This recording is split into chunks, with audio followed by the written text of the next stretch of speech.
Hello kids, और आज हम देखने वाले हैं कि लिविंग क्या होते हैं। कि हम जो चैप्टर पढ़ रहे हैं उस चैप्टर का नाम क्या है, द लिविंग वर्ल्ड। ठीक है, और इस चैप्टर के अंदर हम क्या क्या पढ़ने वाले हैं। इस चैप्टर के अंदर हम चीज कुछ ये देखने वाले हैं कि लिविंग क्या होते हैं। ठीक है, अर्थ पे जितने भी लिविंग्स हैं उनको आइडेंटिफाई करके, उनको नाम देके और उनको एक क्लासिफाई करके एक ऐसी ब्रांच जो इन सारे लिविंग्स को वेल ऑर्गेनाइज्ड करती है, उस ब्रांच को हम क्या बोलते हैं, टेक्सोनोमी। ये देखेंगे क्या होता है। इसके साथ ही एक और ब्रांच होता है उसको हम बोलते हैं सिस्टमैटिक। ये भी लिविंग को क्लासिफाई करते हैं, इसको देखेंगे। बायनोमियल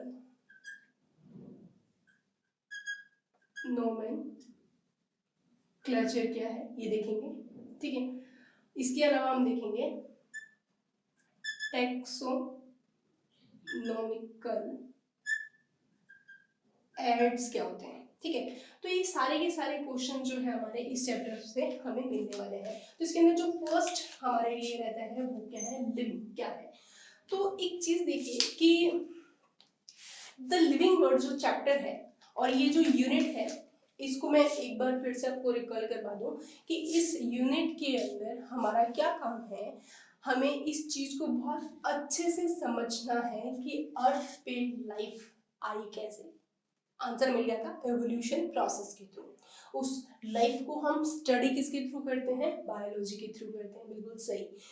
अब जहां लाइफ है वहां पे एक और वर्ड आ जाता है, वो क्या है, लिविंग।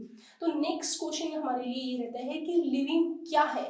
देखिए, लिविंग जहां प्रेजेंट है, जिस फॉर्म में प्रेजेंट है, तो उस फॉर्म को या उस पूरे के पूरे जियोग्राफिकल एरिया, बात चल रही है अर्थ की, तो पूरे अर्थ पे जितने भी लिविंग्स प्रेजेंट है, अगर आप ध्यान से ऑब्जर्व करो या समझो तो आप देखोगे कि अर्थ पर बहुत भयंकर तरीके से, बहुत ही अमेजिंगली डाइवर्सिटी प्रेजेंट है किसकी, लिविंग ऑर्गेनिज्म की। ठीक है, यानी कि हम क्या देखते हैं कि अर्थ पर जो है amazing diversity of living organisms की प्रेजेंट है। ठीक है, ये जो लिविंग ऑर्गेनिजम्स की ही डाइवर्सिटी नहीं है, ये डाइवर्सिटी हमें कहाँ देखने को मिलती है, हैबिटेट्स के अंदर भी देखने को मिलती है। जैसे कि आप सोचो कि अर्थ पे लिविंग कहाँ कहाँ प्रेजेंट है। ठीक है, लिविंग हर जगह प्रेजेंट है। माउंटेन पे देखो वहां लिविंग मिलेंगे, सैंड डून में देखो वहां लिविंग मिलेंगे हम लोगों को। ठीक है, जितने भी फ्रेश वाटर है वहां लिविंग मिलेंगे, जितने भी सोल्टी वाटर एरियाज है या बॉडीज है वहां पे हमें लिविंग देखने को मिलेंगे। इसके अलावा आप सोच भी नहीं सकते, जहां का टेम्परेचर 100 डिग्री सेल्सियस टेम्परेचर है, यानी कि जो हॉट स्प्रिंग्स है, गर्म पानी के झरने, वहां पे भी लिविंग फॉर्म प्रेजेंट है, भले ही वो बैक्टीरिया के फॉर्म में प्रेजेंट है।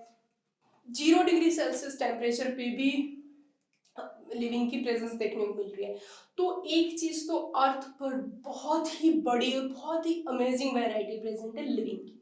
ठीक है, दूसरा उनकी हैबिटेट भी अगर आप देखोगे तो वो भी वैरायटी है, उसमें भी भयंकर तरीके से हमें वैरायटी देखने को मिलती है।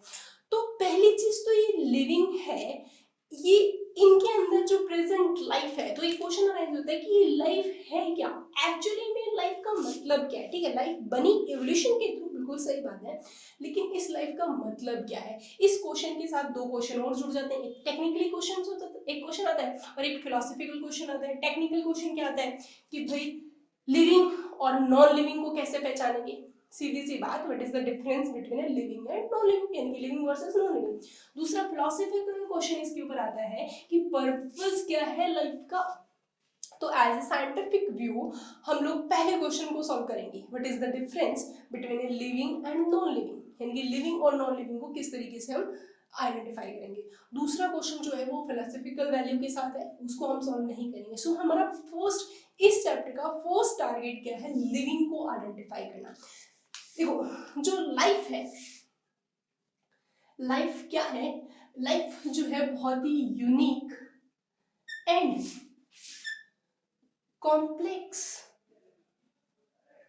ऑर्गेनाइजेशन ऑफ मॉलिक्यूल है दैट एक्सप्रेस इट सेल्फ। ठीक है, बहुत ही कॉम्प्लेक्स ऑर्गेनाइजेशन फॉर्म है किसकी, मॉलिक्यूल की, जो अपने आप में ही एक्सप्रेस करते हैं किसके थ्रू, केमिकल रिएक्शंस के थ्रू, जिसके जो केमिकल रिएक्शन है किसको लीड करती है, ग्रोथ को, अडेप्टेशन को, रिप्रोडक्शन को, रिस्पॉन्सिवनेस, नेचर को। तो ये सारी चीजें जहाँ आ जाती है वहां पे हम लाइफ की प्रेजेंस देखते हैं। जहाँ पे लाइफ है तो लाइफ की प्रेजेंस के साथ ही हमारे पास एक और टर्म आ जाती है और वो क्या रहती है बच्चों, लिविंग। अब एक नेक्स्ट क्वेश्चन, अर्थ पर लिविंग क्या है? अगर मैं आपसे सीधा सा क्वेश्चन ये पूछूंगी लिविंग क्या है, तो आपके दिमाग में अलग अलग क्वेश्चंस आएंगे, जैसे कि जो चल पा रहा है, जिसकी ग्रोथ हो पा रही है, जो बोल पा रहा है, जो रिप्रोड्यूस कर पा रहा है, वो क्या रहते हैं, लिविंग रहते हैं। ठीक है, तो एक क्वेश्चन है, सपोज देन मैं किस कैटेगरी में रहती हूँ, लिविंग, बिल्कुल सही।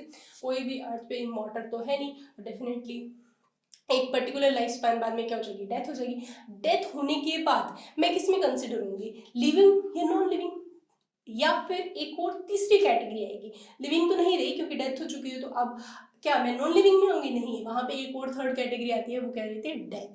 ठीक है, तो हमारे पास तीन टर्म होगी यहाँ पे समझने के लिए, पहली तो लिविंग क्या है, दूसरा नॉन लिविंग क्या है, और तीसरा डेथ क्या है। तो हम सबसे पहले देखते हैं डेथ क्या है, देन हम लिविंग और नॉन लिविंग में डिफरेंशिएट करेंगे। देखिए, कोई भी लिविंग आइडेंटिटी जो कि अर्थ पे प्रेजेंट है उसका एक पर्टिकुलर लाइफ स्पैन होता है। लाइफ स्पैन का मतलब एक नेचुरल बर्थ टू लेके नेचुरल डेथ तक का जो पीरियड रहता है वो है लाइफ स्पैन। वो लाइफ स्पैन कंप्लीट होने के बाद में सेनेसेंट एज आती है और उसके जो किसको लीड करती है, डेथ को लीड करती है। फॉर एग्जाम्पल, अगर मान लो एक वुड की बनी हुई चेयर है, ठीक है, और मैं आपसे पूछूं कि वो वुड की बनी हुई चेयर लिविंग है, नॉन लिविंग है या डेड है, तो वहां पे मोस्ट ऑफ केस में क्वेश्चन लिविंग और नॉन लिविंग के पर्सपेक्टिव में आता है या उसको उस तरीके से समझा जाता है। तो वुड से बना हुआ आइटम या वुड आइटम को हम नॉन लिविंग कंसिडर कर देते हैं, जो कि बहुत ही गलत आंसर है। रीजन ये है कि वुड क्या था, एक टाइम पे एक पार्ट था किसका, प्लांट का, और प्लांट किस में आते हैं, लिविंग में आते हैं। ध्यान से समझना है इस चीज को कि वुड क्या है, that is a part of plant, और जो किसका बना हुआ है, डेड सेल का बना हुआ है। ठीक है, और जो पार्ट था प्लांट का अब उसकी डेथ हो चुकी है, तो वो नॉन लिविंग तो हुआ ही नहीं, अब वो किस में रखा जाएगा, डेड सब्सटेंस में रखा जाएगा। तो अर्थ पे तीन तरह की सब्सटेंस होंगे, living substance, non living substance और डेड सब्सटेंस। ठीक है, अब ये तो था डेथ की बात। अब हम देखते हैं लिविंग क्या है, नॉन लिविंग क्या है। देखो, लिविंग को पहचानने के लिए हमारे पास कुछ फीचर्स हैं। देखिए, इस पूरे चैप्टर के अंदर हमें यही काम करना है, अर्थ पे लिविंग्स को आइडेंटिफाई करना है। ठीक है, तो लिविंग्स को हमें क्या करना है, आइडेंटिफिकेशन करना है। क्या करना है, आइडेंटिफिकेशन। ठीक है, आइडेंटिफिकेशन करना है। तो ये जो मैं टेक्सोनोमी ब्रांच बता रही थी ना, उसका यही काम करना है। ये तीन काम करती है, लिविंग को क्या कर देती है, आइडेंटिफिकेशन करती है। ठीक है, दूसरा उसको नोमेनक्लेचर करती है, तीसरा उसका क्लासिफिकेशन करती है। ठीक है, तो बायो की एक ऐसी ब्रांच जो कि लिविंग को आइडेंटिफाई भी करेगी, उसका नोमेनक्लेचर भी करेगी, उसका क्लासिफिकेशन करती है, तो उसको हम क्या बोलते हैं, टैक्सोनॉमी। इसी की ही सिमिलर ब्रांच है सिस्टमैटिक, जो हम आगे स्टडी करने वाले हैं। तो हमारा जो पहला टास्क है इस चैप्टर के अंदर वो है लिविंग्स को आइडेंटिफाई करना, राइट। अब लिविंग को जब हम आइडेंटिफाई करते हैं तो लिविंग जो है दो टाइप के फीचर्स हमें शो करता है, यानी कि लिविंग को आइडेंटिफाई करने के लिए हमारे पास कुछ फीचर्स होते हैं। कौन कौन से, एक होते हैं डिफाइनिंग फीचर और एक रहता है नॉन डिफाइनिंग फीचर।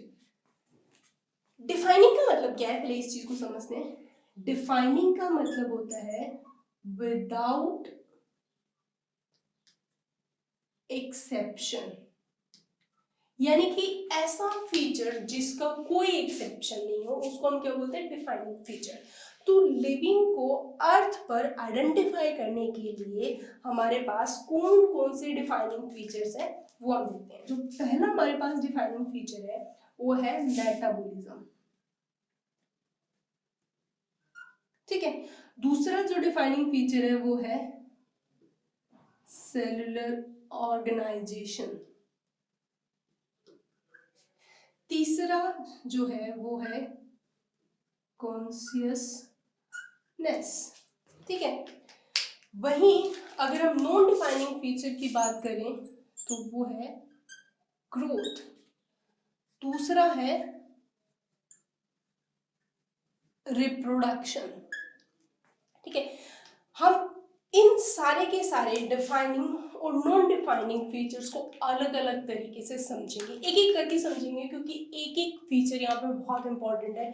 बहुत बहुत क्वेश्चंस अराइज होते हैं इन सारे फीचर्स पे। हम देखेंगे कि मेटाबॉलिज्म क्या है, सेलुलर ऑर्गेनाइजेशन का मतलब क्या है, कॉन्शियसनेस क्या है या सेल्फ कॉन्शियसनेस में क्या डिफरेंस है, ग्रोथ क्या होती है और ग्रोथ को क्यों नॉन डिफाइनिंग फीचर कंसिडर किया जाता है, रिप्रोडक्शन जो है it's a very important and essential process to maintain life on earth, फिर भी हमने इसको किस में रखा है, नॉन डिफाइनिंग फीचर में रखा है। क्यों? इन सारे क्वेश्चंस का आंसर हम लोगों को मिलेगा, लेकिन इसके लिए आपको मेरे साथ बने रहना होगा। सो नेक्स्ट क्लास के अंदर हम डिस्कशन करेंगे ग्रोथ, यानी कि ग्रोथ क्या है और ग्रोथ को हमने नॉन डिफाइनिंग फीचर में क्यों रखा। सो नेक्स्ट क्लास में हम मिलते हैं। Thank you.